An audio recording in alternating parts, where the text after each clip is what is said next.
Hello everyone, myself Mrs. Satabdi Dhar. Today in this video, I will discuss about first come, first served algorithm. So in this video, I am going to discuss about Fcfs algorithm or first come, first served algorithm among the different types of scheduling algorithm, and it is belong to the chapter named scheduling, which is unit 4. A process scheduler schedules different processes to be assigned to the CPU based on particular scheduling algorithms. These algorithms are either non-preemptive or preemptive. Non-preemptive algorithms are designed so that once a process enters the running state, it can be preempted until it completes its allotted time. Whereas the preemptive scheduling is based on priority, where a scheduler may preempt a low priority running process anytime when a high priority process enters into a ready state. Now we will know about the Fcfs scheduling algorithm. Fcfs, that is first come, first served scheduling algorithm, simply schedules the jobs according to their arrival time. The job which comes first in the ready queue will get the CPU first.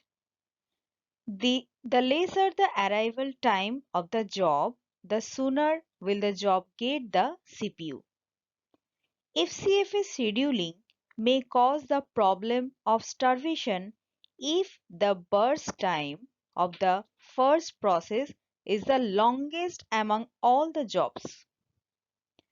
Here, jobs are executed on first come, first served basis. It is a non-preemptive or preemptive scheduling algorithm. It's easy to understand and implement. Its implementation is based on FIFO-Q. It is poor in performance as average waiting time is very high. A perfect real-life example of this first come and first served scheduling or FCFS scheduling is buying tickets at any ticket counter. Now we will discuss this FCFS scheduling algorithm through some examples. This is example 1. Consider the process P1, P2, P3, P4 given in the below table arrives for execution in the same order with arrival time 0 and given burst time. Like P1 burst time is 21, burst time for P2 is 3, burst time for P3 is 6 and burst time for P4 is 2. Let's find the average waiting time using this FCFS scheduling algorithm. So, to find the average waiting time, we have to first prepare a Gantt chart. As the burst time of the process P1 is 21, so the Gantt chart for P1 will be like that, 0 to 21. And the burst time for the process P2 is 3. So, the completion time of the process is 21 plus 3 equal to 24. And the burst time for the process P3 is 6. So, the completion time of the process P3 will be 24 plus 6 equal to 30. And the burst time for the last process P4 is 2. So, the completion time of the process P4 is 30 plus 2 equal to 32. For the above given processes, the first process, that is P1, will be provided with the CPU resources. Hence, the waiting time for the process P1 will be 0. P1 requires 21 milliseconds for completion. Hence, waiting time for P2 will be 21 milliseconds. Similarly, waiting time for process P3 will be execution time of P1 plus execution time of P2, which will be 21 plus 3 millisecond, that is 24 millisecond.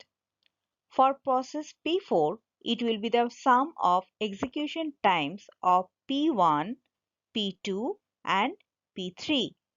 So, the Gantt chart above perfectly represents the waiting time for each process. So, the average waiting time equal to the waiting time of process 1, that is P1, plus waiting time of P2 plus waiting time of P3 plus waiting time of P4 divided by number of process. So it will be 0 plus 21 plus 24 plus 30 by 4 equal to 75 by 4 equal to 18.75. So the average waiting time will be 18.75 millisecond. Let us discuss another example of the Fcfs scheduling algorithm. In the following example, we have 4 processes with the process ID P1, P2, P3, P4.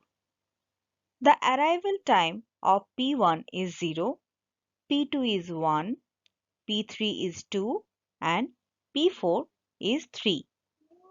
The arrival time and burst time of the processes are given in the following table. Like the burst time for P1 is 8, the burst time for P2 is 4, the burst time for the process P3 is 9 and the burst time for the process P4 is 5. To solve this problem, first we have to prepare the Gantt chart. So as the burst time for the process P1 is 8, the Gantt chart should be like that. The completion time of P1 should be 8. The burst time for P2 is given 4. So, the completion time of P2 is 8 plus 4 equal to 12. And the burst time for the process P3 is given 9. So, the completion time of the process P3 is 12 plus 9 equal to 21. And the burst time for the last process, that is P4, is given 5. So, the completion time of the process P4 is 21 plus 5, that is 26. The turnaround time and the waiting time are calculated by using the following formula. Turnaround time equal to completion time minus arrival time and waiting time equal to turnaround time minus burst time. So from the Gantt chart, we have got another field, that is the completion time. So for the completion time field, the records will be like that. For the process P1, the completion time will be 8. For the process P2, the completion time will be 8 plus 4 equal to 12. For P3, it will be 12 plus 9 equal to 21 and the process P4, the completion time will be 21 plus 5 equal to 26. As we know that the turnaround time equal to completion time minus arrival time, so for the field turnaround time, the data should be like that. For the process P1, the turnaround time will be 8. For the process P2, the turnaround time equal to the completion time, that is 12, minus the arrival time, that is 1. It should be 12 minus 1 equal to 11. For the process P3, the turnaround time should be the completion time 21 minus the arrival time 2, that is 21 minus 2.